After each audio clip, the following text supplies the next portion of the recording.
அனைவருக்கும் வணக்கம். அனைவரையும் வணங்கி மகிழ்கிறேன்.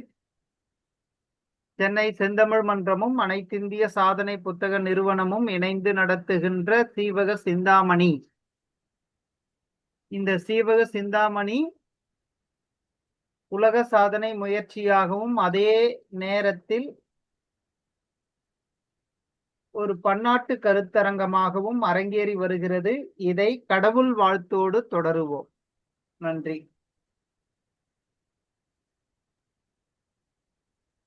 மூவா முதலா உலகம் ஒரு மூன்றும் ஏத்த தாவாத இன்பம் தலையாயது தன்னின் எய்தி ஓவாது நின்ற குணத்து ஒன்னிதி செல்வன் என்ப தேவாதி தேவன் அவன் சேவடி சேர்தும் அன்றே தேவாதி தேவன் அவன் சேவடி சேர்தும் அன்றே. மறைமேல் பசும் பொன் எழுத்திட்டதே போல் அம்பொன் பிதிர்வின் மறுவாயிரத்தெட்டணிந்து வெம்பும் சுடரின் சுடரும் திருமூர்த்தி விண்ணோர் அம்பன் முடிமேல் அடித்தாமரை சென்னி வைப்பாம்.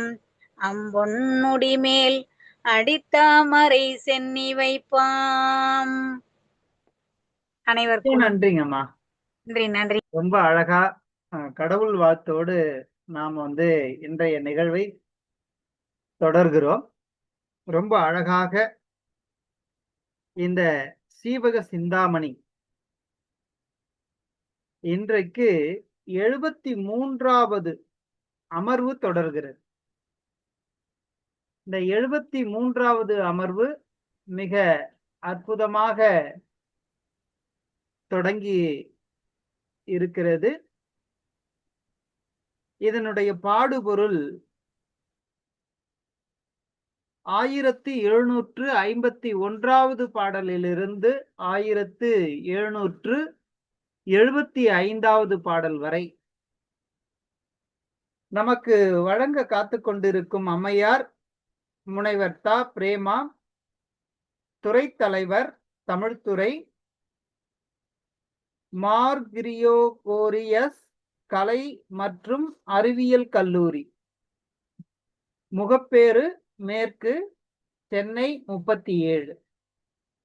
இந்த கல்லூரியில் மிகச் சிறப்பாக பணியாற்றி வரும் அம்மையார் அவர்களை சென்னை செந்தமிழ் மன்றமும் அனைத்திந்திய சாதனை புத்தக நிறுவனமும் இணைந்து வருக வருக என வரவேற்பதில் பெருமகிழ்ச்சி கொள்கின்றோம். வாருங்கள் அம்மா.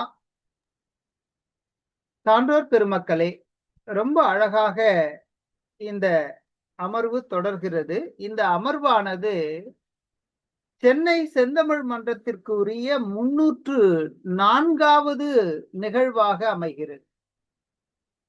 இந்த 304வது அமைவை நாம் 304வது திருக்குறளை கொண்டு தொடங்குகிறோம். ரொம்ப அழகான செய்தியை கொடுக்கிறார். மனித வாழ்க்கையில் மிக முக்கியமான 2 செய்திகளை சொல்லுகிறார் திருவள்ளுவர். என்ன அது 2 அப்படின்னா, 1 சிரிப்பு இருக்கணும். சிரிப்பு எப்போ வரும்? மகிழ்ச்சி இருக்கணும். மகிழ்ச்சி இருந்தாதான் சிரிப்பு வரும். உண்மையான சிரிப்பை சொல்றேன். மற்றவர்களை ஏளனம் பண்ணி சிரிக்கிற சிரிப்பு இல்ல. இது உண்மையாகவே அகத்திலிருந்து எழுகின்ற ஒரு மகிழ்ச்சி.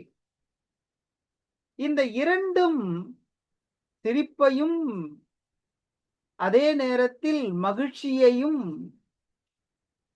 கொல்லக்கூடிய ஒன்று உண்டு. அந்த கொல்லக்கூடியது எது? இல்லை, இந்த 2க்கும் பகையானது எது?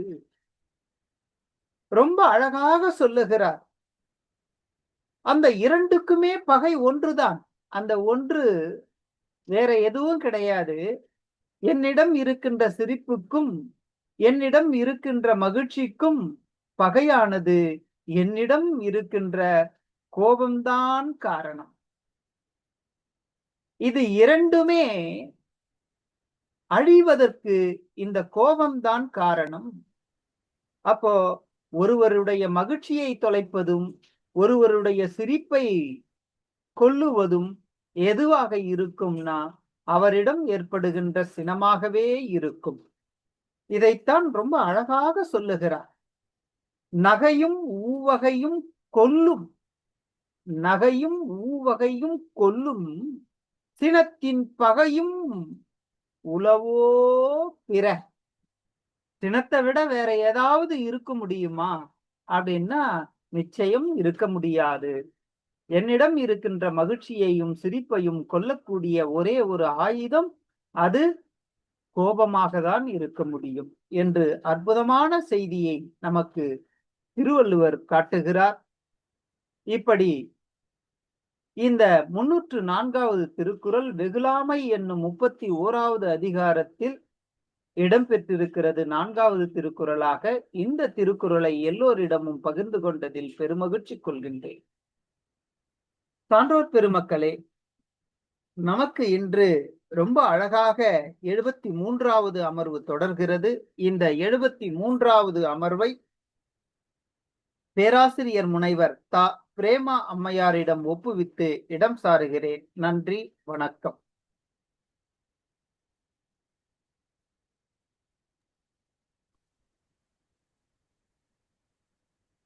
அனைவருக்கும் இனிய மாலை வணக்கம்.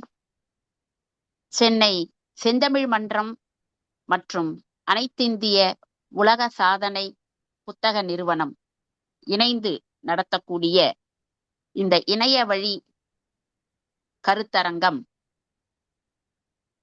கடந்த 36 நாட்களாக மிகச் சீரும் சிறப்புமாக நடைபெற்று வந்து கொண்டிருக்கிறது. ஐயாவிடம் நான் கேட்டபொழுது இன்றைய தினம் பேசுவதற்கு ஒப்புதல் அளித்தார். இன்றைய தினம் 73வது அமர்விலே நான் பேச இருக்கிறேன். எனக்கு ஒரு பெரு மகிழ்ச்சி. நான் பிறந்த வருடம் 73. எனக்கு பேச வாய்ப்பளித்த அமர்வின் எண்ணும் 73. சந்தோஷம் அளிக்கிறது. வாய்ப்பு கொடுத்தமைக்கு முனைவர் ரமேஷ் ஐயா அவர்களுக்கு நன்றியினை இந்நேரத்திலே உரித்தாக்கிக் கொள்கிறேன். அம்மா, உங்க வீடியோ வரலம்மா.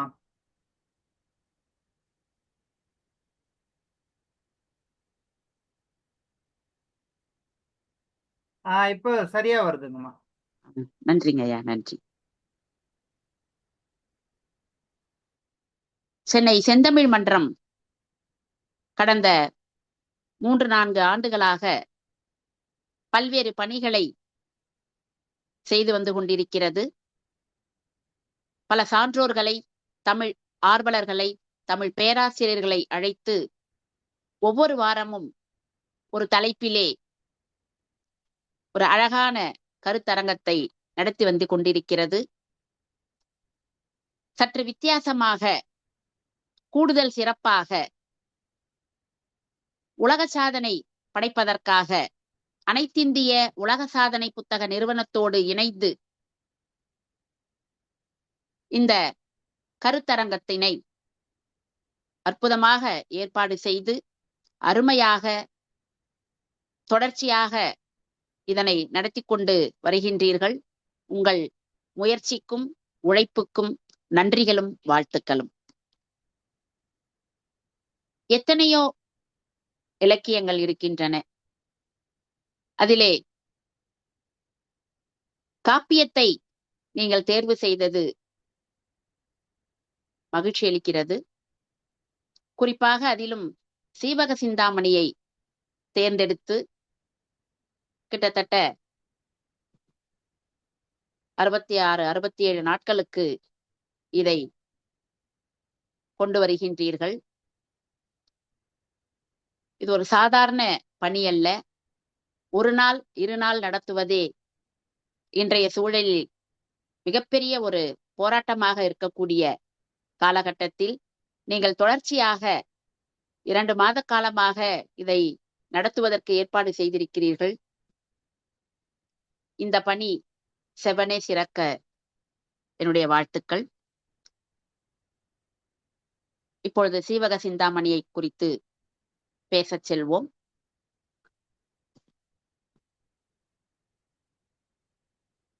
சங்க இலக்கியம், சங்க மருவிய இலக்கியம், பக்தி இலக்கியம், காப்பிய இலக்கியம், சிற்றிலக்கியம், ஐரோப்பியர் வருகையினால் வந்த தற்கால இலக்கியம் என்று செல்லக்கூடிய நம்முடைய இலக்கிய வரலாற்றிலே காப்பியத்திற்கு ஒரு சிறந்த இடம் உண்டு. அதிலும் குறிப்பாக ஐம்பெரும் காப்பியங்கள் என்று சொல்லப்போனால் அதற்கு ஒரு தனி சிறந்த இடம் உண்டு. எப்படி என்றால், தமிழன்னை பொதுவாக ஆடை பாதி ஆள் பாதி என்று சொல்லுவார்கள். அணிகலன் அணிவது அழகை மேலும் மெருகூட்டச் செய்வது. அந்த வகையிலே தமிழன்னைக்கு பல இலக்கியங்கள் மெருகூட்டினாலும் இந்த ஐம்பெரும் காப்பியங்கள் தான் ஒவ்வொரு அணிகலனாக திகழ்ந்து மேலும் மெருகூட்டுகிறது. அவ்வகையிலே தமிழன்னையின் திருவடிகளில் சிலப்பதிகாரம் சிலம்பாக இருந்து அழகான ஓசையை எழுப்புகிறது. மணிமேகலை இடையில் அணியும் மேகலையாக விளங்கி மேலும் மெருகூட்டுகிறது. வளையாபதி கைகளில் பொழியும் வளையலாக அழகிய ஓசையை கொடுத்து மகிழ்விக்கிறது. குண்டலகேசி காதுகளில் ஒளி வீசும் குண்டலமாக திகழ்ந்து தமிழன்னைக்கு மேலும் அழகு சேர்க்கிறது. இறுதியாக இதற்கெல்லாம் கிரீடமாக தலையிலே சூட்டக்கூடிய ஒளிமணியாக இந்த சீவக சிந்தாமணி அமைந்திருக்கிறது. இப்படி ஐம்பெரும் காப்பியத்தை 5 அணிகலனாக தமிழன்னைக்கு சூட்டி தமிழ் புலவர்கள் அழகு செய்திருக்கிறார்கள். மற்ற இலக்கியங்களை விட பெரும் காப்பியத்திற்கு கூடுதல் சிறப்பொன்று உண்டு. தமிழ்நாட்டிற்கு திருவேங்கடம் போன்ற மலைகளால் ஏற்பட்ட சிறப்பை விட காவிரி போன்ற ஆறுகளால் உண்டான பெருமையை விட தஞ்சை பெரிய கோயில் போன்ற கலை செல்வங்களால் கிடைத்த மேன்மையை விட விளை பொருள்களாலும் கனிகளாலும் வாய்ந்த புகழை விட பெரும் காப்பியங்கள் படைத்த புலவர்களால் கிடைத்த சிறப்பே உயர்வானது என்ற ஒரு கூற்றும் இங்கே நிலவுகிறது. அவ்வகையிலே மற்ற இலக்கியங்களை விட இந்த பெரும் காப்பியங்களுக்கு, குறிப்பாக ஐம்பெரும் காப்பியத்திற்கு ஒரு கூடுதல் சிறப்பு இருக்கிறது. பெருங்காப்பியம் படைத்த புலவர்களை கூட பாரதியார் அற்புதமாக அழகான தன் வரிகளால் பாடியிருக்கிறார். கள்ளையும் தீயையும் சேர்த்து நல்ல காற்றையும் வானவெளியையும் சேர்த்து தெல்லு தமிழ் புலவோர்கள் பல தீஞ்சுவை காவியம் செய்து கொடுத்தார் என்று காப்பியம் படைத்த புலவர்களை மிக அழகாக போற்றுகின்றார். தெல்லுதமிழ் புலவர்கள் நமக்கு தமிழில் தந்துள்ள தீஞ்சுவை காவியங்கள் யாவும் மதுவைப் போல் மயக்குகின்றன, தீயைப் போல் சுடுகின்றன, காற்றைப் போல் உயிர்ப்பு தருகின்றன. இவற்றிற்கும் மேலாக எல்லையின்றி விரிந்து கிடக்கும் வானவெளியைப் போல் தோன்றி நமக்கு கற்பனை சிறகுகள் தந்து உயரப் பறக்கச் செய்கின்றன என்று பெருங்காப்பியம் படைத்த புலவர்களை மிக அழகாக போற்றுகின்றார் பாரதியார். சீவக சிந்தாமணி, சிலப்பதிகாரம், மணிமேகலை, வளையாபதி, குண்டலகேசி எனும் ஐம்பெரும் காப்பியங்களுள் 3 காப்பியங்கள் மட்டுமே நமக்கு முழுமையாக கிடைத்திருக்கின்றன. சீவக சிந்தாமணி, சிலப்பதிகாரம், மணிமேகலை. இந்த சீவக சிந்தாமணி வாழ்க்கைக்கு தேவையான உறுதி பொருட்களை தரக்கூடிய, மனிதனை நெறிப்படுத்தக்கூடிய ஒரு ஒப்பற்ற நூலாக விளங்குகிறது என்று சொன்னால் அது மிக இல்லை. இந்த சீவக சிந்தாமணியை குறித்து பாரதிதாசன் மிக அற்புதமாக ஒரு கருத்தை வெளியிடுகிறார். சீவகன் போல் வீரத்தை காதல் தன்னை செப்புவதோர் நூல் உண்டோ, தமிழர் நாட்டின் பாவகன்ற இலக்கியத்தில் அரசு சிந்தாமணி என்று பகர்ந்திடுதல் மிகையே இல்லை. பாரதியார் ஐம்பெரும் காப்பியங்களை படைத்த புலவர்களை போற்றுகிறார். அதே போல பாவேந்தர் பாரதிதாசன் சீவக சிந்தாமணியை குறித்து மிக அழகாக தனக்கே உரித்தான வரிகளில் பெருமைப்படுத்தி கூறுகின்றார்.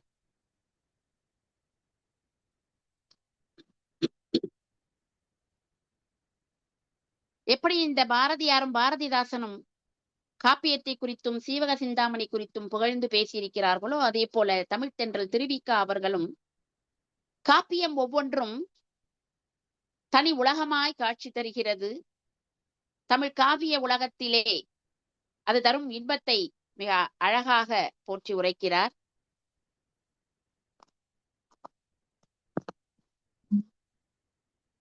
தமிழ் காவிய உலகில் எத்தனை மேகமண்டலம், எத்தனை ஏரிகள், எத்தனை வயல்கள், எத்தனை ஊர்கள், எத்தனை நகரங்கள், அடடா எத்தனை நாடுகள்.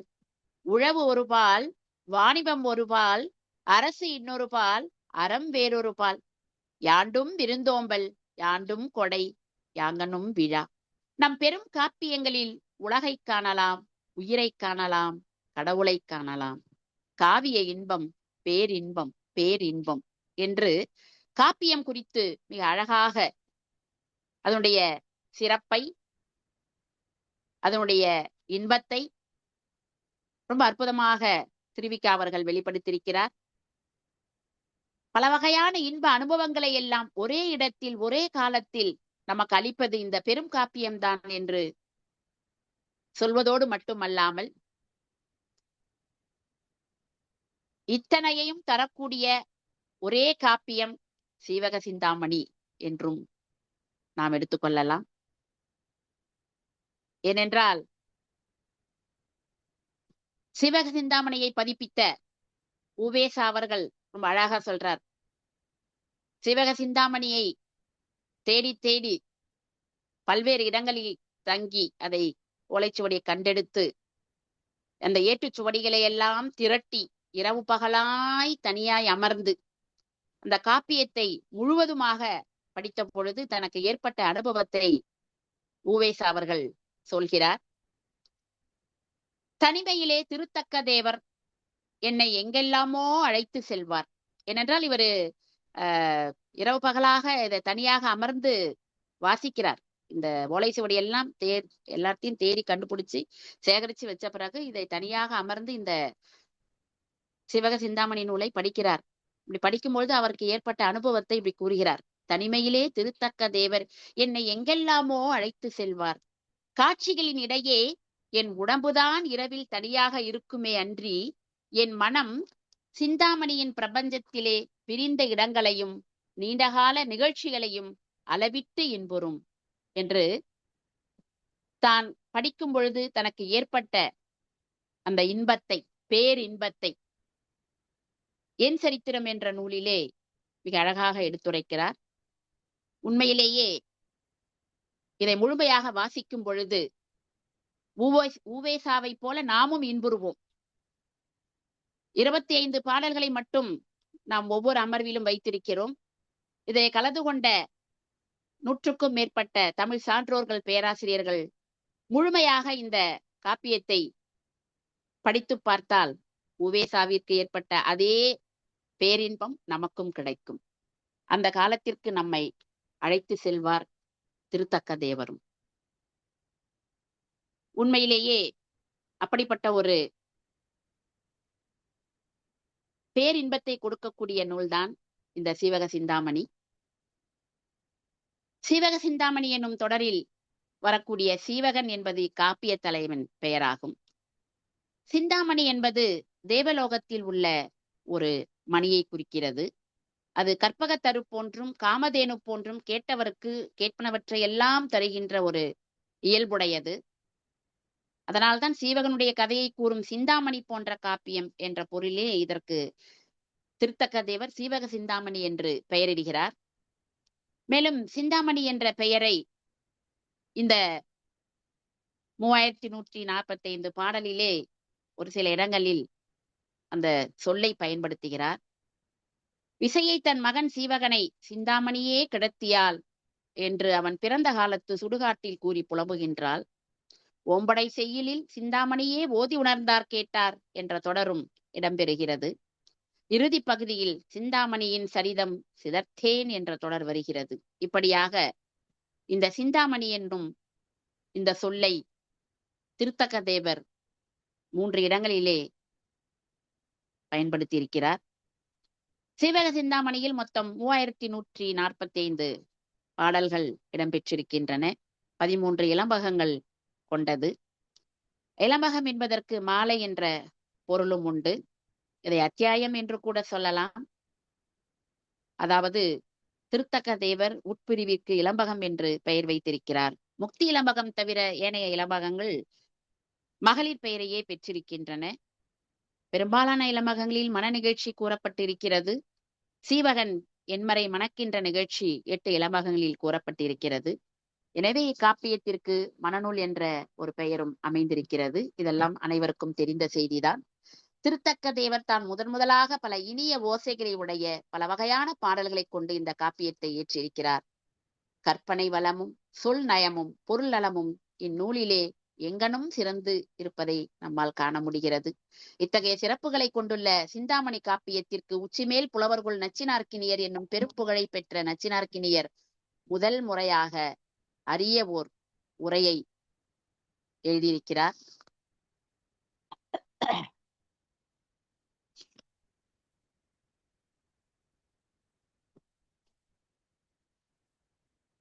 திருத்தக்க தேவரை குறித்து ஒரு சில வரிகளில் பார்த்துவிட்டு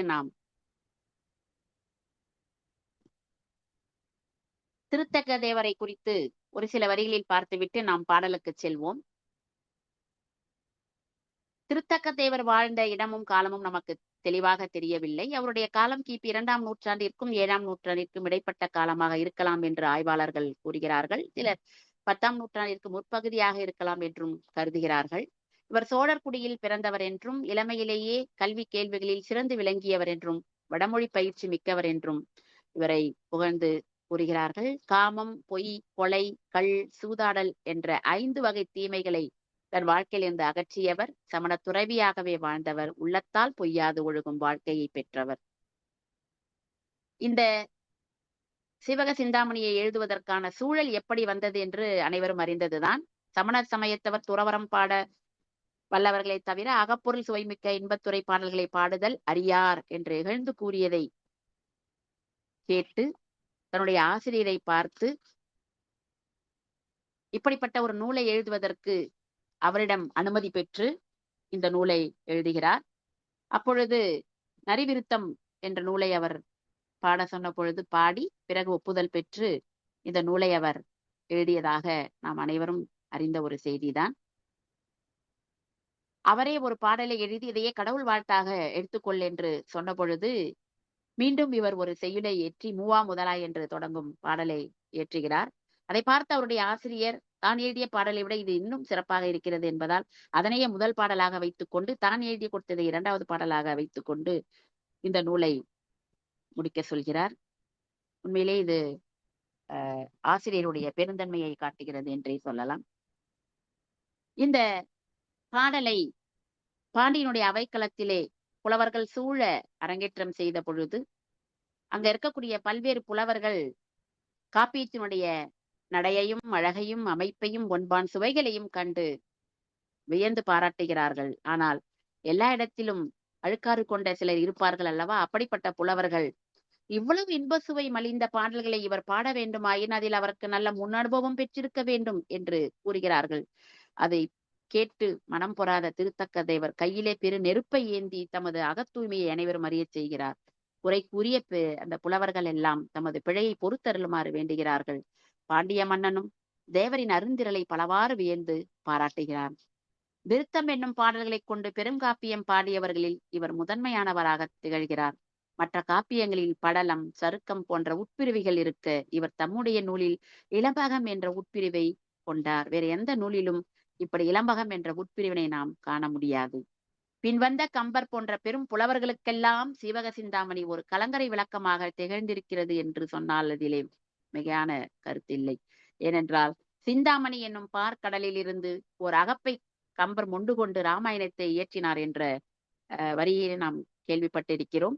அப்படி கம்பனுடைய புகழ் உலகமெங்கும் அறிவார்கள். அப்படிப்பட்ட கம்பரே சிந்தாமணி என்ற பார்க்கடலிலிருந்து ஒரு அகப்பையை மொண்டு கொண்டார் என்று சொல்லும் பொழுது இந்த சிந்தாமணியுடைய புகழையும் அதை இயற்றிய திருத்தக்க தேவனுடைய புகழையும் நம்மால் எத்தனை சொன்னாலும் இந்த சொல்லிலே அடங்காது என்று சொல்லலாம்.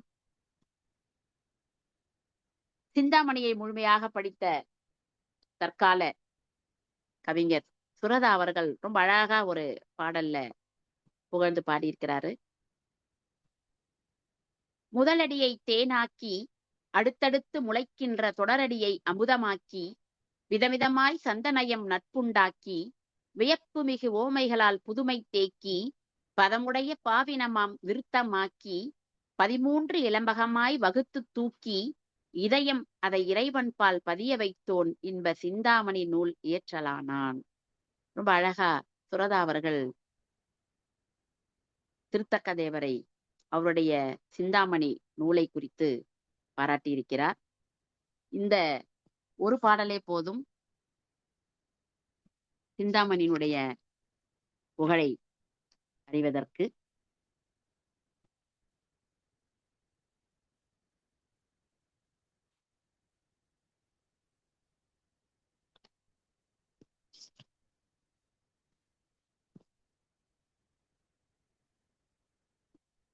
சிந்தாமணியுடைய கதை சுருக்கம் அனைவரும் அறிந்ததுதான். அதை நான் ஒரு 2 நிமிடங்களில் சொல்லிவிடுகின்றேன். ஏனென்றால் எனக்கு கொடுக்கப்பட்டுள்ள அந்த 25 பாடல்களில் சீவகன் நந்தட்டனிடம் நான் இதுநாள் வரை எங்கே இருந்தேன் என்று சொல்லும் பொழுது இதில் வரக்கூடிய 8 பெண்களிலே 4 பெண்களை மனது கொண்ட அந்த விஷயத்தை அவர் பகிர்ந்து கொள்கிறார். அதனால் சிந்தாமணியுடைய அந்த சுருக்கத்தை ஒரு 2 நிமிடங்களில் நான் சொல்லிவிட்டு பாடலுக்கு சென்று விடுகிறேன். அனைவரும் அறிந்ததுதான். ஏமாங்கத நாட்டின் தலைநகரம் ராசமாபுரத்திலே இருந்த சச்சந்தன் தன் மனைவின் பேரழகில் மயங்கி ஆட்சி பொறுப்பை அமைச்சரிடம் கொடுத்துவிட்டு அந்த புறமே கதியாக கிடந்ததால் ஆட்சியை இழக்க நேரிடுகிறது, உயிரே இறக்க நேரிடுகிறது. அதை அறிந்த விசையை மயிர்பொறி ஒன்று செய்து அதிலே ஏற்றி இடுகாட்டிலே அந்த மயிர்பொறி இறங்குகிறது. அங்கே அழகான ஒரு குழந்தை, ஆண் குழந்தை பிறக்கிறது. அந்த குழந்தையை அங்கேயே விட்டுவிட நினைக்கிறாள். இறந்த குழந்தையை புதைக்க அங்கே வந்த கந்துக்கடன் இடுகாட்டில் கிடந்த விசையின் குழந்தை எடுத்து சென்று வளர்க்கின்றான். அப்பொழுது சீவ என்ற ஒரு ஒளி, தும்மல் ஒளி, அந்த குழந்தை தும்புகிறது. அந்த ஒளி கேட்டு அந்த குழந்தைக்கு சீவகன் என்று பெயர் சூட்டுகிறான். பிறகு கந்துக்கடன் மகனாக வளரும் சீவகன் அங்கே அச்சனந்தி முனிவரிடம் கல்வி கற்கிறான். அவர் மூலமாக தன்னுடைய பிறப்பு வரலாறை எல்லாம் உணர்கிறான். அவருடைய அறிவுரைக்கேற்ப தன் தந்தையை கொண்டோனை பழிவாங்க தக்க சமயத்தை எண்ணி காத்திருக்கிறான். வேடுவர்கள் கவர்ந்து சென்ற நந்தகோன் ஆனிரையை மீட்டு தருவதற்காக அந்த கோவிந்தையை மணமுடிக்க தன் தோழனுக்கு பதுமுகனுக்கு மனம் செய்விக்கிறான். பிறகு சீவகன் யாழிலே வல்ல காந்திரவதத்தை மணக்கிறான். இசை போட்டியிலே வென்று அசனிவேகம் என்னும் பட்டத்து யானையிடம் சிக்கிய குணமாலையை காப்பாற்றுகிறான். அவன் கட்டழகில் மையல் கொண்டு அவளை திருமணம் செய்து கொண்டான். அடுத்து பல்லவ மன்னன் தளபதியின் மகள் பதுமையை அவளுக்குற்ற விடநோய் தீர்த்து வாழ்க்கை துணையாக்கிக் கொள்கிறான். பின்னர் தக்க நாட்டு வணிகன் சுபத்திரன் மகள் கேமசரியையும் மத்தியம நாட்டு மன்னன் மகள் கனகமாலியையும் மணக்கிறான். பிறகு தன் தாயை கண்டு பணிந்து அறிவுரைகளை பெறுகிறான். ராசமாபுரத்து வணிகன் மகள் விமலையையும் அவ்வூரிலேயே வாழ்ந்த ஆடவர் முகத்தை கண்ணெடுத்து பாரேன் என்று கன்னிமாடம் புகுந்திருந்த சுரமஞ்சரியையும் மாமன் கோவிந்தராசன் மகள் இலக்கணையையும் தன் அன்பு மனைவிகளாக்கி கொண்ட பின் கட்டியங்காரனை கொன்று ஆட்சி பொறுப்பை கைப்பற்றி உலகம் வியக்க ஆண்டு இறுதியில் வாழ்க்கை நிலையாமையை எண்ணி ஆட்சியை தன் மகன் சச்சந்தனுக்கு அளித்துவிட்டு தன் தேவியரோடு துறவரம் மேற்கொண்டான். இதுதான் சிவக சிந்தாமணியுடைய மிகச் சுருக்கமான செய்தி.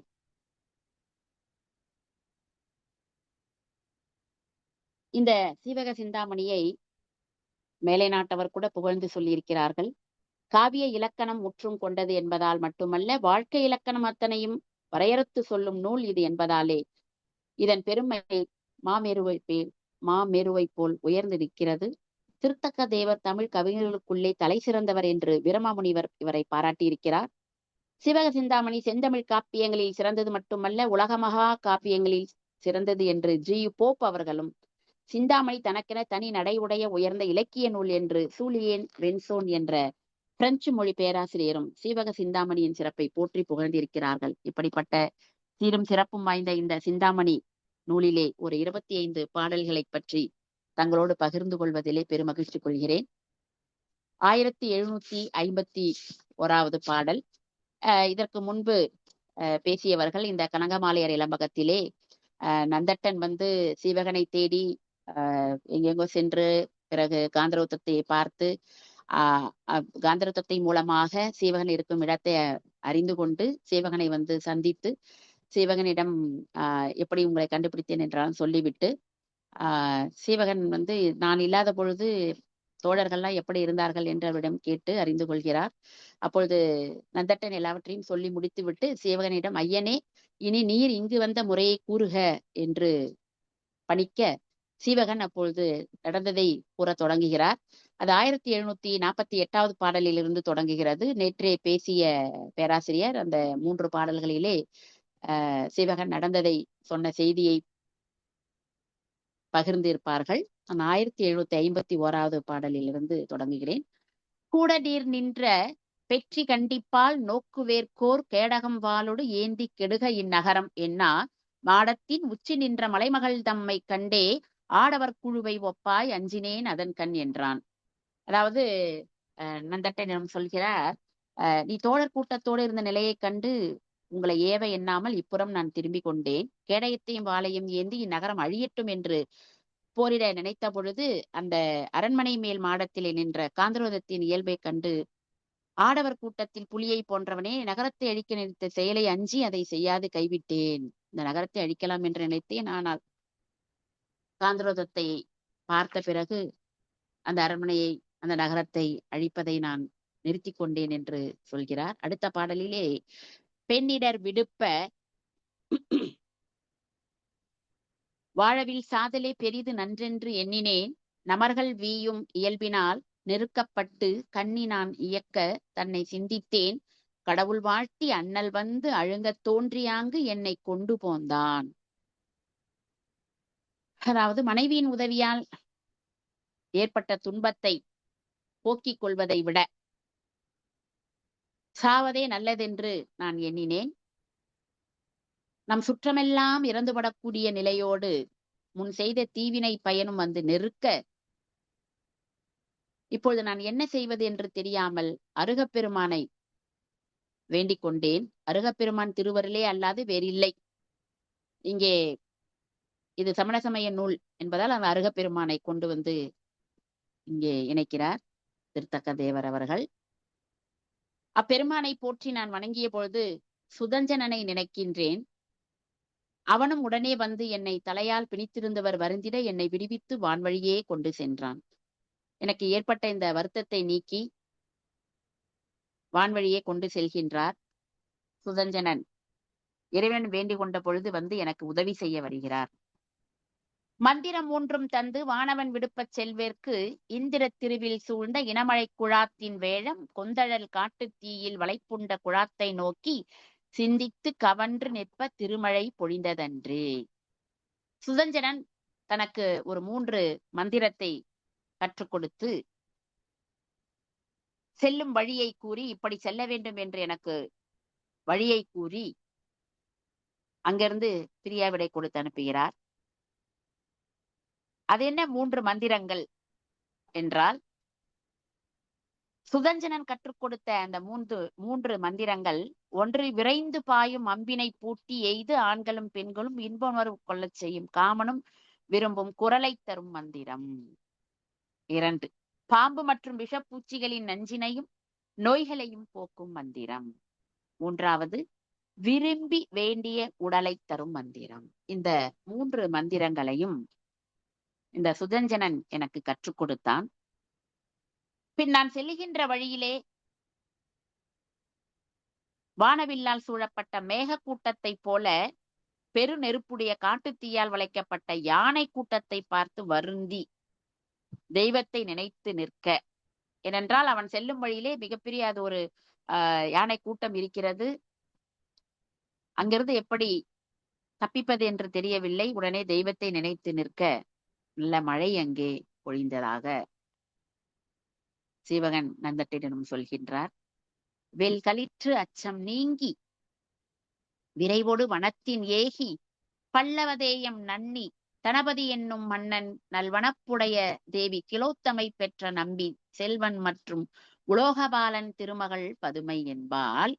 அப்படியே அடுத்த பாடலையும் சேர்த்து வாசித்து விடுகிறேன். அறிவுரல் கோழி நாமத்து அரவு அவள் கடித்ததாக திருவிழை அவளை தீர்த்தேன் திருவிலோ நண்பு வேண்டி பொருகலி யானை மன்னன் புனையிழை அவளை தந்தான் இருமதி கழிந்த பின்றை இடையிறா பொழுதில் போந்தேன்.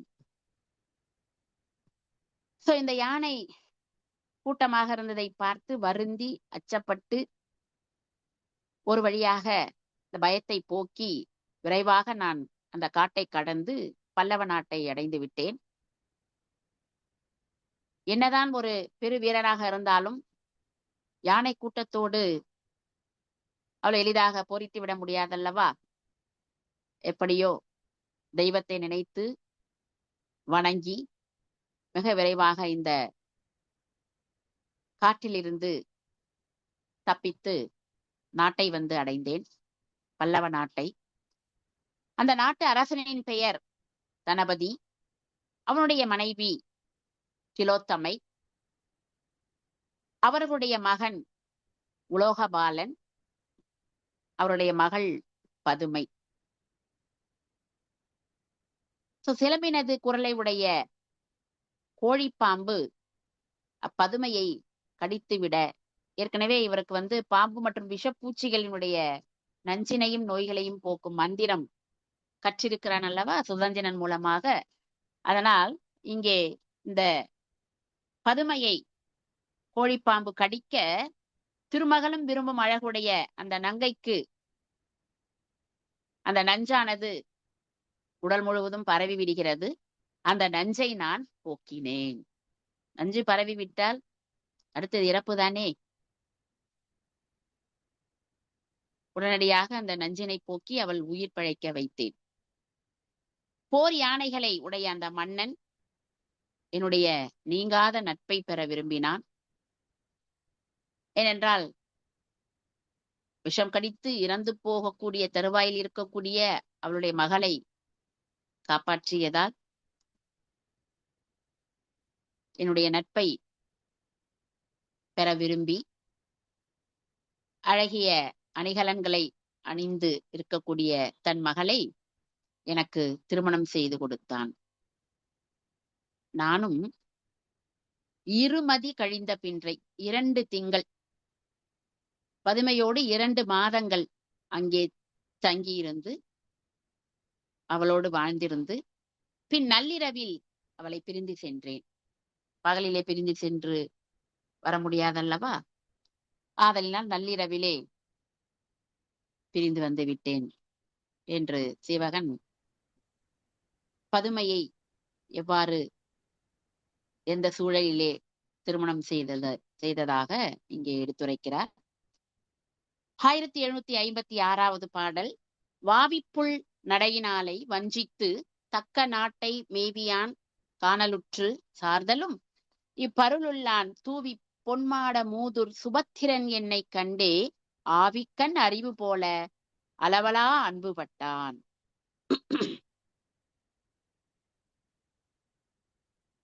பதுமையை ஏமாற்றி, அதாவது பதுமையை ரொம்ப அழகா வர்ணித்து சீவகன் இந்த இடத்துல சொல்றாரு. பொய்கையில் வாழும் பெண் அன்னம் போன்ற மென் நடையினை உடையவள்.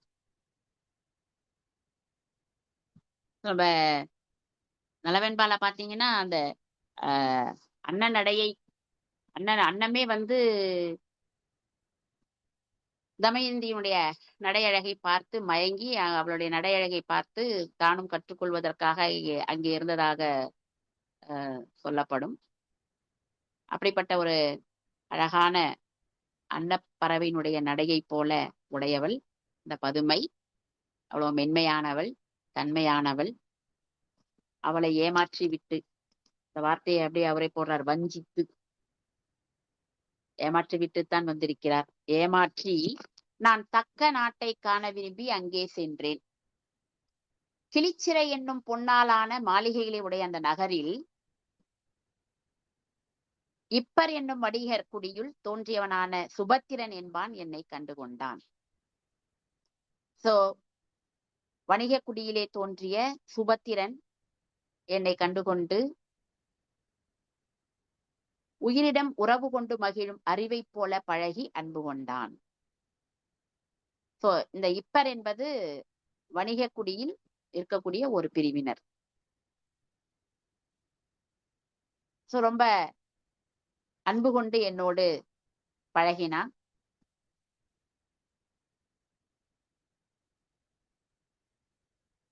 கண்ணமை தேரின் ஏறி அவனுடையான் இருந்து போகி விண்ணுயர் செம்பொன் மாடத்து இழிந்து அவன் விளங்க புக்கேன் வெண்ணிலா முத்தம் சூழ்ந்த வெம்முளை தடங்க நாளை மண்ணெலாம் செல்ல நின்ற மகிழ்ச்சியின் மகிழ்ந்து தந்தான்.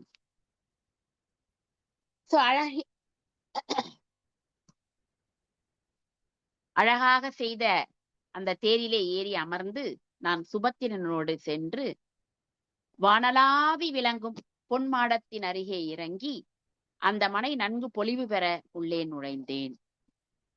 அதாவது வானளவுக்கு உயர்ந்து நிற்கக்கூடிய பொன்மாடம். அங்கே இறங்கி அந்த மனையானது நன்கு அழகு பெறும்படியாக நான் உள்ளே நுழைந்தேன். அங்கே வெண்ணிலாவை போன்று முத்துக்கள் கோர்த்த மாலைகள் புரளும் விரும்பத்தக்க முளைகளையும் அகன்ற கண்களையும் உடைய கேமசிரியை பார்த்தேன். ரொம்ப அழகா வெண்ணிலாவை போன்று முத்துக்கள் கோர்ந்த மாலை. சோ முத்துக்களை வெண்ணிலாவிற்கு ஓமைப்படுத்துகிறார் ஆசிரியர். அழகான அந்த முத்து மாலையை அணிந்திருக்கக்கூடிய அகன்ற கண்களை உடைய கேமசரியை அசுபத்திரன் எனக்கு மனம் செய்து கொடுத்தான். எப்படி மகிழ்ந்து உலகெல்லாம் ஆட்சி புரியும் ஒப்பற்ற மகிழ்ச்சி பெற்றவன் போல. ஒரு நாட்டை அல்ல, உலகத்தையே ஆட்சி புரிந்தால் எவ்வளவு ஒரு மனிதன் மகிழ்ச்சியாக இருப்பானோ, உலகமே அவன் காலடியில் இருந்தால் அவன் எப்படி மகிழ்ச்சியாக இருப்பானோ, அப்படிப்பட்ட மகிழ்ச்சி பெற்று சுபத்திரன் கேமசரியை தனக்கு திருமணம் செய்து கொடுத்தான். அவ்வளவு மகிழ்ச்சி சுபத்திரனுக்கு நான் கேமசரியை மணந்தது.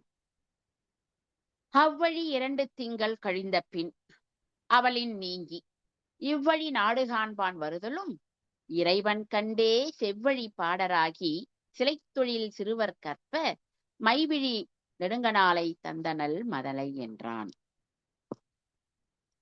எப்படி பதுமை என்ற பெண்ணை திருமணம் செய்து 2 திங்கள் 2 மாதம் அங்கே இருந்து வந்தானோ, அதே போல இங்கேயும் 2 மாதங்கள் கேமசரியோடு வாழ்கிறான். பின் அவளை விட்டு நீங்கி நாடுகளை பார்க்க வேண்டும் என்ற விருப்பத்தால் நான் இந்த வழியாக வந்தேன். ஒவ்வொரு நாடாக சுற்றி பார்ப்பது சீவகனுக்கு பழக்கமாக இருந்திருக்கிறது போலும். அதனால்தான் நாடுகளை பார்க்க வேண்டும் என்ற விருப்பத்தால் நான் இவ்வழியே வந்தேன். பதுமையை விடுத்து அடுத்தது கேமசரியை விடுத்து இப்பொழுது இந்த நாட்டிற்கு வந்திருக்கிறேன். இந்த நாட்டினுடைய அரசன் தடமித்தன் என்னை கேட்டுக்கொண்டபடி அவன் மக்கள் 4 நல்வழிப்பட வேண்டி வில் தொழில் கற்பிக்க அந்த மன்னன் கேட்டுக்கொள்கிறான். என்னுடைய 4 மக்களுக்கும் வில்வித்தை கற்பிக்க வேண்டும்.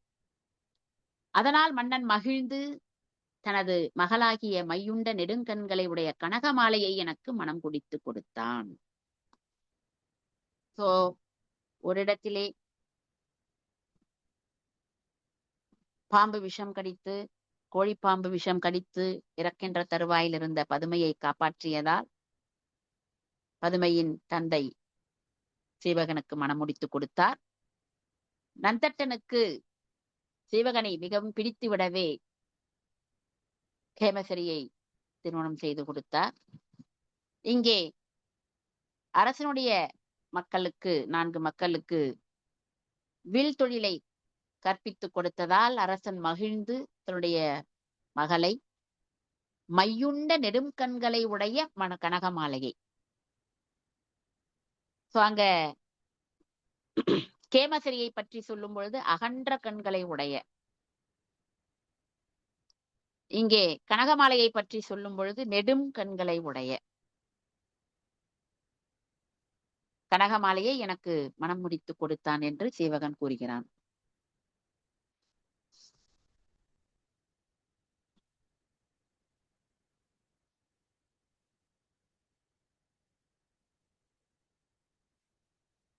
அடுத்ததாக 1759வது பாடல். தான் உழந்துற்றவெல்லாம் தம்பியை உணரக் கூறி தேன் உழந்துற்று அரற்றும் தாரான் குறவரை சிந்தித்தார்க்கு வானிழிந்து ஆங்கு கண்ணீர் மார்பகம் நனைப்ப கையால் ஊன் உமிழ்ந்து இலங்கும் வேளான் ஒற்று மற்று இதனை சொன்னான். இப்படி அழகிய வண்டுகள் மொய்க்கக்கூடிய மாலையை அணிந்த சீவகன் தான் வரிந்து பெற்ற அனுபவங்களை எல்லாம் தன் தம்பியாக இருக்கக்கூடிய நந்தட்டன் உணர எடுத்து கூறுகிறான். பிறகு அவன் தன் பெற்றோரை எண்ணி வருந்த, மேகத்திலிருந்து மழை பொழிந்தால் எப்படி தாரை தாரையாக நீர் விழுமோ அப்படி கண்ணீரானது பெருக நந்தட்டனுடைய மார்பை அது நினைக்கிறது.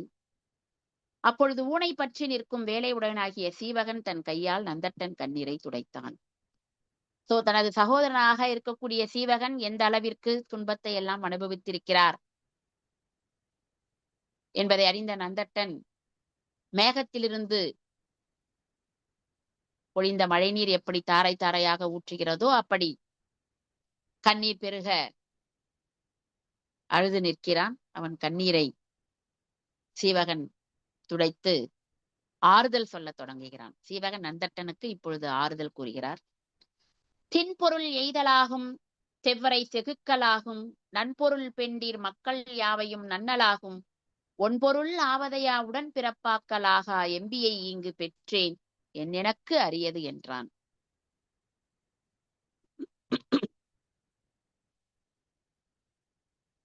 அசைவற்ற செல்வத்தை தேடிக்கொள்ள முடியும்.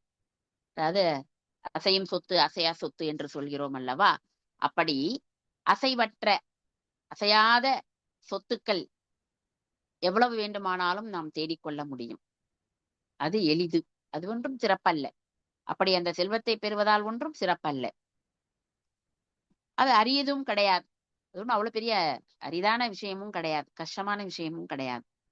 பகைவரை வெல்ல இயலும், பகைவரை கூட வென்று விடலாம், போரிலே தோற்கச் செய்து வெற்றி பெற்று விடலாம். நட்பையும் மனைவியையும் மக்களையும் மற்ற பொருள்களையும் அடைய முடியும். நட்பு பெறுவது ஒன்றும் பெரிய விஷயம் அல்ல. நண்பர்களை பெற்றுவிடலாம், மனைவியை பெற்றுவிடலாம், மக்களை பெற்றுவிடலாம், மற்ற எந்த பொருளாக இருந்தாலும் நம்மால் அடைந்துவிட முடியும். பொதுவாக நாம் சொல்வது எல்லா உறவுகளையும் விட நட்பு மிக பெரிது. நம்ம நட்பு குறித்து வள்ளுவர் நட்பு தீநட்பு கூடா நட்பு நட்பராய்தல் என்று நிறைய அதிகாரமே சொல்லியிருக்கிறார். நட்புக்கு அவ்வளவு முக்கியத்துவம் கொடுத்திருக்கிறார். எல்லா உறவுடைய நண்பன் தான் மிகச்சிறந்த ஒரு உயர்ந்த உறவு அப்படிலாம் சொல்லி நம்ம நிறைய திரைப்படங்கள்ல பார்த்திருக்கிறோம், நிஜத்துல கேள்விப்படுறோம்.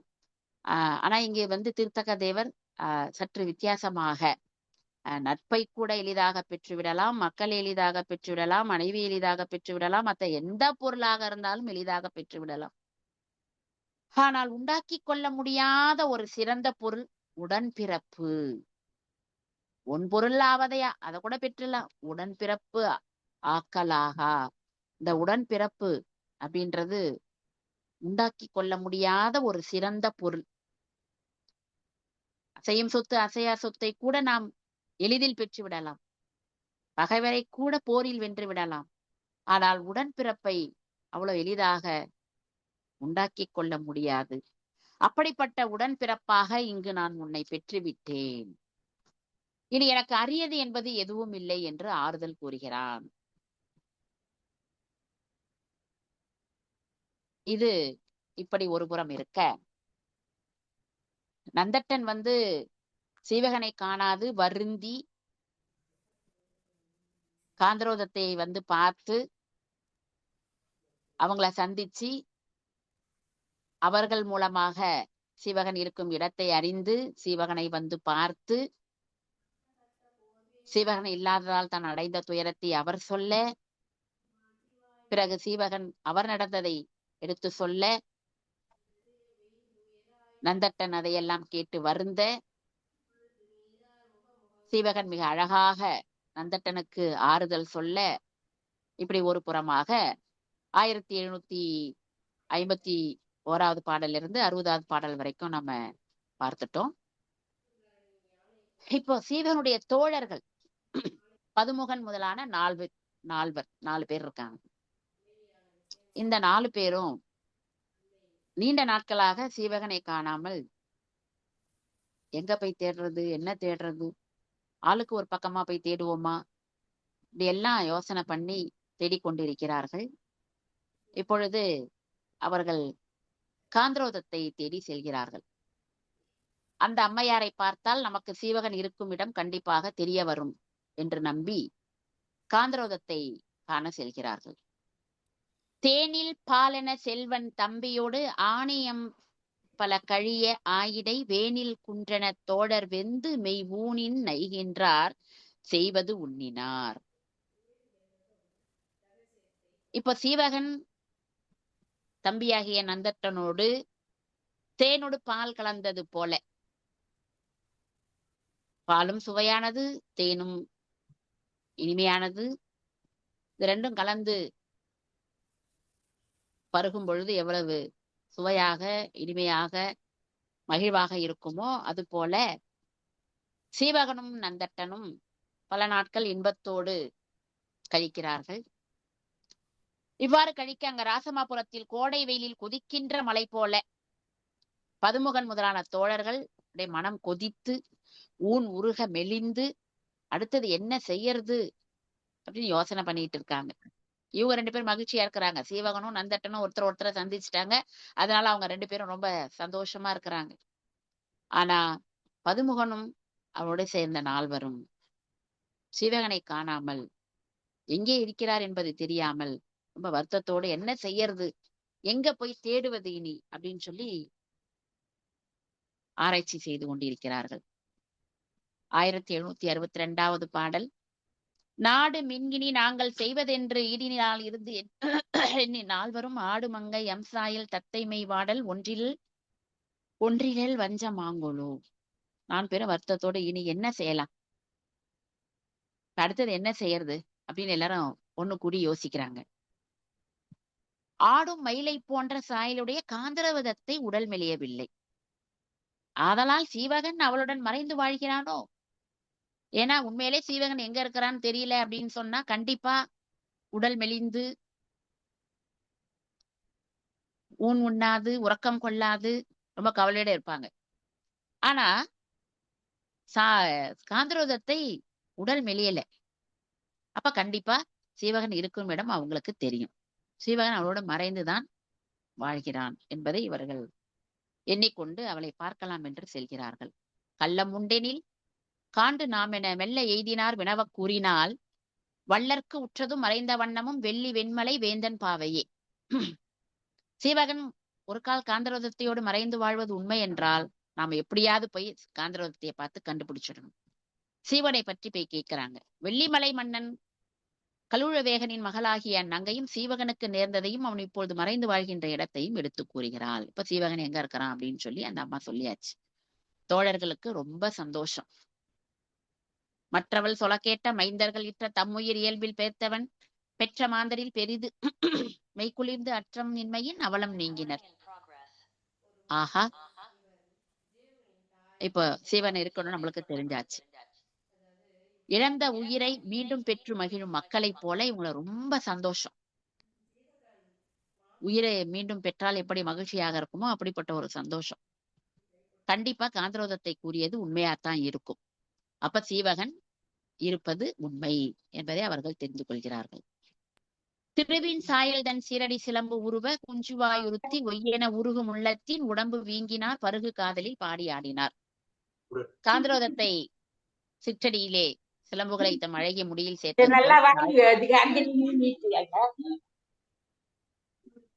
அவள் தாழ் பணிந்து வணங்குகிறார்கள். ஏனென்றால் சந்தோஷமான ஒரு செய்தியை சொல்லிட்டாங்க இல்லையா, அதனால அவங்க தாழ் பணிந்து வணங்கி, பிரிவால் வாடியவர்கள் எல்லாம் உடல் பெருக்க அன்பால் உருகும் உள்ளத்தோடு சீவகனை நாம் காணலாம், கண்டு மகிழலாம். நம்ம போய் சீவகனை பார்க்க போறோம், இன்னும் கொஞ்ச நாள்ல நம்ம பார்த்து மகிழ்ச்சி அடைய போறோம் அப்படின்னு சொல்லி எல்லாம் பாடி ஆட தொடங்குகிறாங்க. பைத்திரவத்திரை சிந்திய பல்கதிர் மொய்த்தடி நித்திலம் வைத்தன் பல்லினல் இத்திருவின் உருவம் தொழுதார் தமது எத்துயரம் கெடும் என சொன்னார். கடல் பொங்கி சிந்தி சிதறிய ஒளிக்கதிர் போல அந்த முத்துக்கள் கொத்து வச்ச பல்லு போல, அதாவது முத்துக்களை வரிசையா கோத்தது போல பற்கள் இத்திருமகளின் வடிவை தொழுதவரின் துன்பமெல்லாம் தீரும் என்று, அதாவது காந்தரோதத்தை திருவடியை தொழுதால் துன்பமெல்லாம் நீங்கிவிடும் என்று அவளையும் போற்றுகிறார்கள்.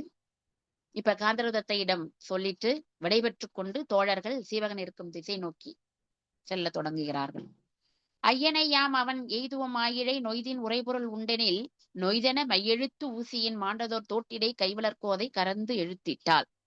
உடனே அவர் சொல்றாங்க, ஆராய்ந்த அணிகள் எண்கள் அணிந்த நங்கையே, நாங்க இப்போ உன்னுடைய தலைவனை, அதாவது எங்கள் தலைவனை அல்ல நம் தலைவனை காணப்போகிறோம்.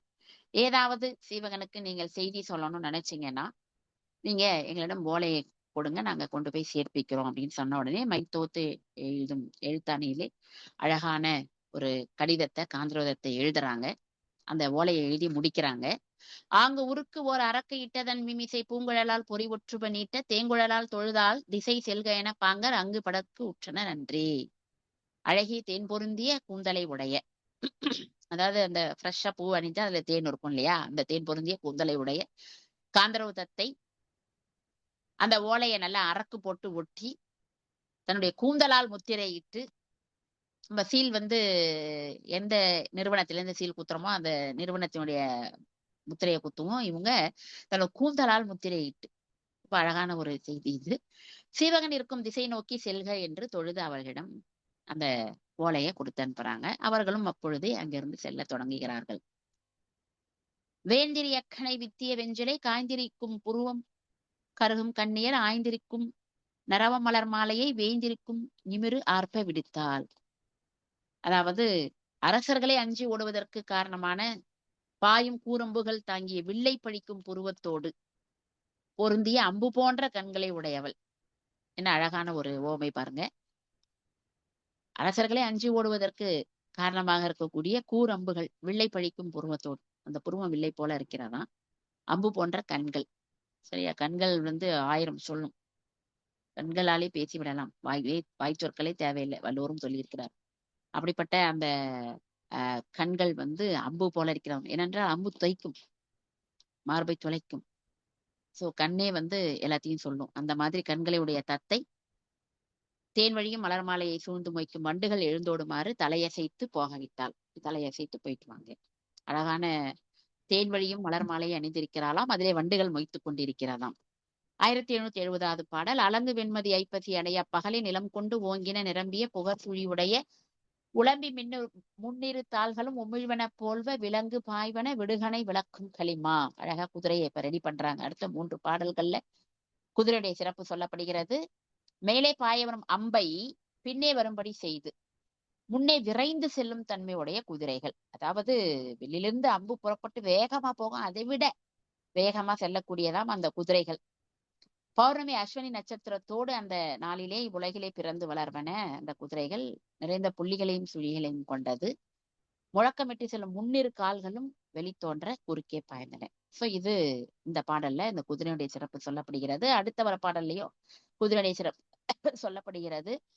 அல்லரு சேரரு மணல் புனல் அறுவரைப்படினும் உள்ளம் போல் செல்வ உரநசை வில்லன அமருள் கொல்லி மண்டிலம் போல் கொடி படர்ந்திடும் வெள்ளி மால்வரை தாழ்வதின் மேல் பட பிறந்த பெரிய வெள்ளிமலை சாரல்ல சிறப்புற பிறந்த அந்த குதிரைகள் மலைச்சாரல்ல பிறந்திருக்கிறது. அந்த குதிரைகள் சேத்துல போதான், நொய் நொய்யா இருக்கிற மணல்ல போதான், நீர்ல போதான், மலையில போதான். சோ எங்க போனாலும் அந்த குதிரை எந்த இடத்திற்கும் செல்கிறதாம். தன் மீது ஏறிய வீரரின் உள்ளம் போல செல்லக்கூடியது. வீரரின் உள்ளம் போல எங்க போகணும்னு அவர் நினைக்கிறாரோ அது அழகா அங்க போகுமா. வலிமை குன்றாதது, அவ்வளவு ஆற்றல் உடையது. போர்க்களத்தில் கொல்லிவட்டத்தை போல இடையறாமல் சுற்றி திரிவது. சோ அடுத்த பாடல்லையும் குதிரையை பற்றி சிறப்பித்து கூறியிருக்கிறார். 1772வது பாடல். ஈரை நூற்றினை 20 முரணிய தொகைய வீரர் எறின விலங்கொலி பக்கரை அமைந்த தாரும் புட்டிலும் அரற்றுவ சாமரை அணிந்த ஒருங்கூடின மல்லரும் ஒளிந்து எழுந்தனரே. 20,000 வந்து சேர்ந்த குதிரைகள், 20,000 குதிரைகள். சேனம் பூட்டப்படுகிறது, வீரரால் சேனம் பூட்டப்படுகிறது. கிண்கிணி மாலை செச்சையும் மணிய அந்த ஒலிக்கிற மணிய பூட்டுறாங்க. தாமரை அணிய பெறுகிறது. பதுமுகனும் அவனுடைய தோழர்களும் வீரர்களும் எல்லாரும் இப்ப அந்த குதிரையில ஏறி செல்ல போறாங்க. இந்த கடந்த 3 பாடல்களும் 1770, 71, 72 ஆகிய 3 பாடல்களும் சீவகனை காண செல்கின்ற பதுமுகன் முதலிய தோழர்கள் செல்லக்கூடிய குதிரைகளின் சிறப்புகளை எடுத்துரைத்திருக்கிறார். வடித்த போத்தொடு வன்செலல் அத்திரி கடுத்த ஒட்டகம் கார்ச்செல்ல யாவையும் நொடிப்பின் மாத்திரை நூற்றுவில் ஏகுவ எடுத்த பண்டம் ஏந்துரன் என்பவை.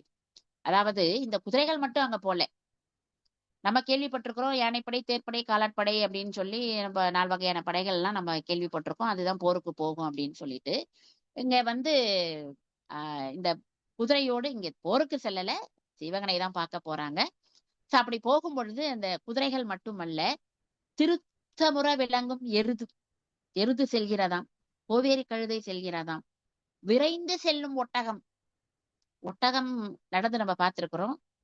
ஆசிரியர் ரொம்ப அழகா சொல்றாரு, விரைந்து செல்லும் ஒட்டகம் மற்றும் கால்களால் எவையெல்லாம் செல்லுமோ அதுவும் நொடி பொழுதில் 100 விற்கடை செல்வனவாய் பொருள்களை மனம் பொருந்த சுமந்து செல்கின்றன.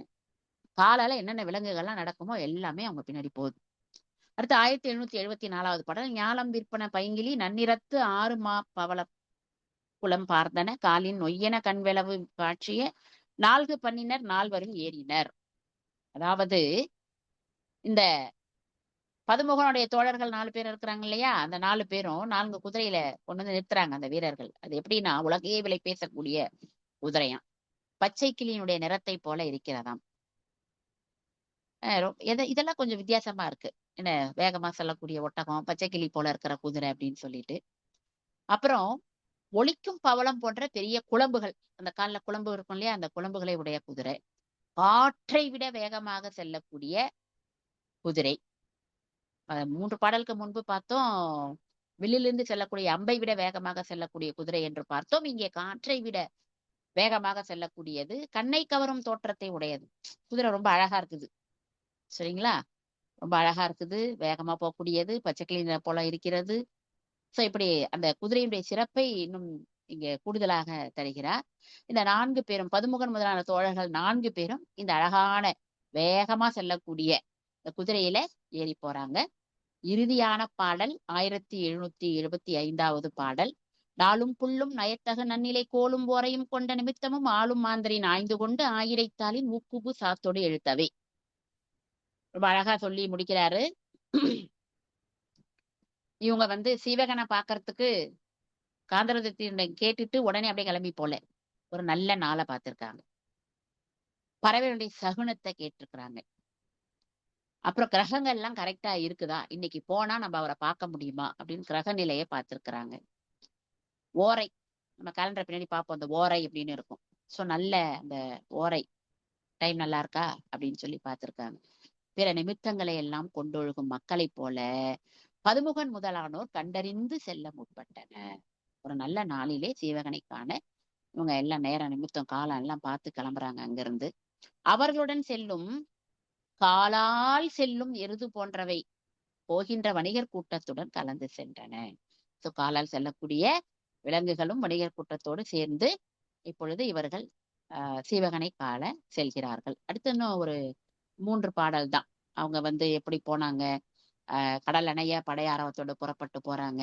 அப்புறம் வந்து அங்க போற வழியில வந்து நெல்கதிர்கள் எப்படி இருக்கிறது, முல்லை மலர்கள் எப்படி தேனை சொரிந்து கொண்டு இருக்கிறது, நாரை அன்னம் இதெல்லாம் எப்படி ஒலி எழுப்புகின்றன, அப்புறம் ஆந்தை தன்னுடைய துணையோடு வாழக்கூடியது, அப்புறம் மிளகு கொடி வந்து குலைகளோட இருக்கிறது. ஸோ இந்த மாதிரி முரம் போல கரிய காலும் நீண்ட தும்பிக்கையும் உடைய யானைகளே கலங்கும்படி இவர்கள் படைகள் சிவகனை காண சென்றதாக அடுத்த வரக்கூடிய, மன்னிக்கவும் 3 பாடல்களுடைய கருத்தையும் நான் ஓரிரு வரிகளில் சொல்லி முடித்து விட்டேன். ஏனென்றால் இவர்கள் சிவன் இருக்கக்கூடிய அந்த தவப்பள்ளியை சென்று அடைகிறார்கள். இதுதான் இந்த 25 பாடல்கள்ல சொல்லக்கூடிய விடயங்களாக இருந்திருக்கின்றன. அனைவரும் இதுவரை பொறுமையாக கேட்டமைக்கு நன்றி. 5 நிமிடம் தாமதமாக எடுத்துக்கொண்டேன், மன்னிக்கவும்.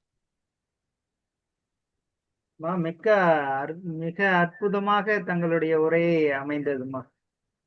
நல்ல அறிமுகத்தோடு ஒவ்வொரு கவிஞரும் எப்படி சீவக சிந்தாமணியை பார்த்திருக்கிறார்கள் அப்படின்ற அற்புதமான செய்திய எடுத்துக்காட்டி ரொம்ப அற்புதமா சொல்லியிருக்கிறீங்கம்மா. மிக்க மகிழ்ச்சி.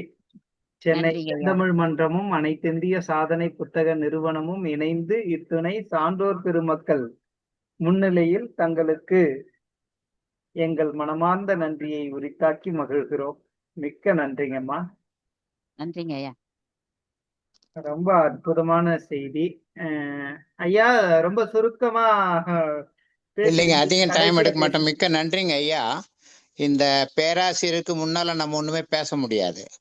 அவங்களுடைய பார்த்தீங்கன்னா பொழுதுக்குனே போனா ஒன்னொரு பேசவங்களுக்கு டைம் கிடைக்காது. மிகவும் நன்றிங்க அம்மா. மிக அழகாக படித்து சொன்னீர்கள். மிக சிறந்த பேராசிரியர் தமிழ்துறை தலைவி அவர்கள். அதனால் சரி, ஒன்னே ஒண்ணு சொல்ல வந்தேன். பாத்தீங்கன்னா 1756 இந்த காலத்துல பாத்தீங்கன்னா நம்முடைய செல்வந்தர்களை பற்றி நாம் மில்லியனியர் அப்படின்ட்டு இதெல்லாம் படிக்கிறோம். அந்த காலத்துல அந்த வணிகர்ல 3 வகையா கொடுத்துருக்காங்கன்னு இப்பன் உள்ளான்னு சொல்லிட்டார். இப்பர் உள்ளான். அதை பத்தி இங்க பாத்தீங்கன்னா நச்சினார்க்கினியர் உரையில அந்த வணிகர் 3 வகையினர் என்பதும் அவர்கள் இலக்கணமும் பின்னுல வெண்பாவால் விளங்கும். இப்பர், கவிப்பர், பெருங்குடி வாணிகர் என்று ஒப்புடைய மூவர் உரைக்குங்கால் ஒப்பின் மிதியடியல் மிதியடியேறு ஆணை மிசை நோக்கி கண்காணான் நிதியுடைய ராவர் நிலத்துன்ட்டு ஜீவசம்போதன் என்ற ஒரு சமண நூல்ல இருந்து 6வது அதிகாரத்தில் 42 இல்ல 41 கொடுத்திருக்காங்க. இதை பத்தி மற்றவங்களாம் படிச்சு புண்ணிக்கலாம். அதாவது என்னன்னா, பொண்ணு பெத்து பெரிய அந்த பொண்ணை குவியில போட்டுட்டீங்கன்னா 2 பக்கம் பெரிய யானை மேல நின்று கொடையை வச்சு அது மேல 2 பேரும் ஒருத்தருக்கு ஒருத்தர் பார்க்க முடியாதார் அவங்க இப்பர் என்று சொல்லப்படுவர் என்றும், அதே போல எருது மேல இருந்தா அது மேல அடுத்து ஒருத்தர் காலிலே இருந்து கூடையது. இது மாதிரி 3 வகையான வணிகளுடைய அந்த பெரும் வணிகர்களை பற்றி சொல்றாரு. இதை நம்ம சிலப்பதிகாரத்துல கூட கோவலனை பற்றி கூட நாம் படித்து பார்த்திருக்கிறோம். இப்பர் என்பவர் மிகவும் பெரிய வணிகர்கள், செல்வந்தர்கள் என்று நாம் தெரிந்து கொள்கின்றோம். வேற எதுவும் சொல்ல வேண்டியது இல்லைங்க. மிக்க நன்றிங்க. நன்றிங்க ஐயா.